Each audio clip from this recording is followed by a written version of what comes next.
Olá, eu sou Marco Antônio Abud, sou médico psiquiatra da Universidade de São Paulo e do CINA, do Centro Ibirapuera de Neurociência Aplicada. Hoje eu vou falar para vocês sobre os 4 principais sinais da depressão de alto funcionamento. Mas vocês devem estar achando meio estranho, o que é a depressão de alto funcionamento? Na verdade, quando a gente pensa em depressão, o que vem na mente? Na maioria das pessoas vem uma pessoa que está um pouco triste, que está cabisbaixa, que na feição dela você vê ela olhando para baixo, aquela pessoa que não quer se alimentar, que não quer sair da cama. E de fato existem esses quadros depressivos, são quadros depressivos bastante graves. Mas existe esse outro tipo de depressão, que é a depressão de alto funcionamento, que é um termo que está sendo muito utilizado agora nos Estados Unidos, ainda não é um termo oficial do DSM, mas o que ele descreve? Ele descreve um tipo de depressão que acontece em pessoas que trabalham, que levam uma vida familiar, uma vida profissional, uma vida social até bastante agitada, com várias funções sendo desempenhadas de uma forma correta, porém que por dentro elas sofrem com uma extrema apatia e com muitos sintomas depressivos e que pode levar a uma ideação suicida e uma tentativa de suicídio tão alta quanto das depressões mais clássicas. Esse tipo de depressão é muito difícil de reconhecer e as pessoas que sofrem com isso às vezes demoram anos e até décadas para procurar ajuda. Por isso, por essa importância que a depressão de alto funcionamento está tendo no dia a dia, pela quantidade de pacientes que eu vejo no meu consultório que demoram muito tempo para procurar ajuda, eu resolvi fazer esse vídeo contando esses 4 principais sinais. O primeiro sinal tem a ver com uma coisa que a gente chama de autocobrança. São pessoas que no dia a dia se tornam cada vez mais e mais duras consigo mesmo. São pessoas que exigem um desempenho às vezes sobre-humano, são pessoas que têm uma dificuldade de notar em que momento que elas precisam parar para cuidar um pouquinho do corpo delas, quando o corpo já está pedindo ajuda. É difícil para essas pessoas perceberem isso. É um nível de autocobrança e autoexigência que são brutais. Então esse é o primeiro sintoma, o primeiro sinal que a gente tem que estar de olho. O segundo sinal tem a ver com o esforço que essas pessoas têm que fazer todo dia para trabalhar. Tem muito paciente meu que fala que é como se eles tivessem que escalar uma montanha todo dia carregando um saco de chumbo nas costas. São pessoas que, como a gente falou no número 1, elas se exigem demais, então elas acabam conseguindo feitos incríveis, tanto profissionalmente quanto na vida social e profissional, só que isso é feito com um esforço, com um gasto de energia muito intenso. O número 3, que é o terceiro sinal que nós temos que estar de olho, é com o uso abusivo de álcool ou de outras substâncias. Tem muitas pessoas que acabam bebendo todo dia depois do trabalho, várias e várias doses, para poder aliviar aquele sintoma de estresse que a pessoa está sentindo, ou que usam medicações estimulantes, Às vezes Ritalina, às vezes algumas outras medicações análogas, como o Venvance, ou até drogas ilícitas, para conseguirem ter força para sair da cama de manhã. Então o uso abusivo de substâncias ou de medicamentos, incluindo o álcool nesse escopo, é uma coisa que é muito comum nessas pessoas, servem como uma automedicação e que pode trazer mais prejuízos do que benefícios. E o quarto item, o quarto sinal, é a perda da sensibilidade ao prazer.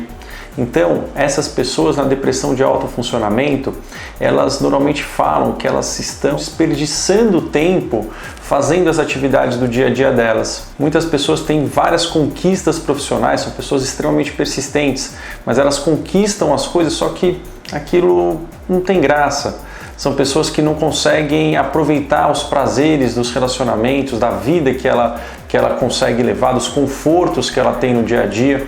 Aquilo não sente, a pessoa simplesmente não está sensível àquilo. O que a gente observa no dia a dia, no consultório, é que muitos pacientes às vezes acabam trocando de trabalho, às vezes acabam trocando de hobby, arrumando uma nova atividade física para fazer, ou às vezes acabam até trocando de relacionamento.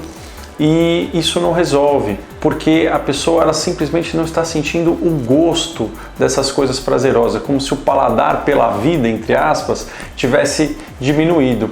E o que acontece quando isso ocorre? Quando a gente começa a perder o prazer, surge também um sentimento de desesperança. A gente começa a achar que seria melhor fugir, seria melhor ir para outro lugar, para uma ilha deserta, e ele pode evoluir até que venham pensamentos de que seria melhor se a morte viesse. Então esse sentimento das coisas estarem desinteressantes, essa sensação de que estou desperdiçando o meu tempo, é uma sensação de alerta, porque isso está associado ao surgimento de pensamentos de morte. Então são esses 4 sinais que a gente tem que ficar atento, só para recapitular, para a gente conseguir fixar na memória, certo? O primeiro sinal são pessoas muito duras consigo mesmo, uma autoexigência brutal. Segundo sinal, o nível de cansaço e de esforço que essas pessoas têm que fazer todo dia para realizarem as atividades delas. Terceiro sinal, abuso de álcool e de outras substâncias. São pessoas que usam as substâncias psicoativas como uma automedicação para conseguir lidar com os desafios do dia a dia. E, em quarto lugar, esse sentimento de que está desperdiçando tempo, que está perdendo tempo fazendo as atividades dela, esse desinteresse.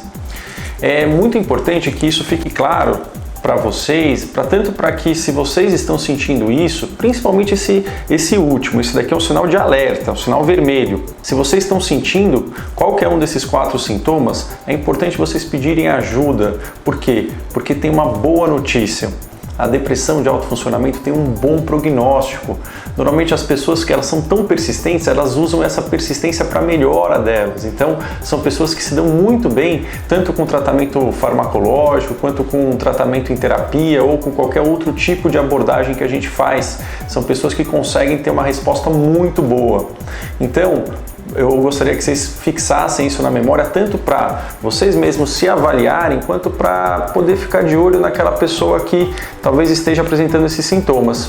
Se vocês gostaram do vídeo, eu peço para que vocês deixem aqui o like, e se vocês não se inscreveram no canal, podem se inscrever, que nós vamos continuar fazendo os vídeos para dar essas dicas do dia a dia sobre saúde mental, sobre bem-estar psíquico, e também, se vocês puderem, também acompanhando a nossa playlist do eMind, que é uma playlist onde a gente está dando métodos de uma meditação científica, mindfulness, para que vocês possam começar a praticar no dia a dia e começar tanto a aliviar sentimentos de ansiedade, de estresse e de depressão, como a conquistar uma maior calma, maior foco e maior bem-estar na nossa rotina.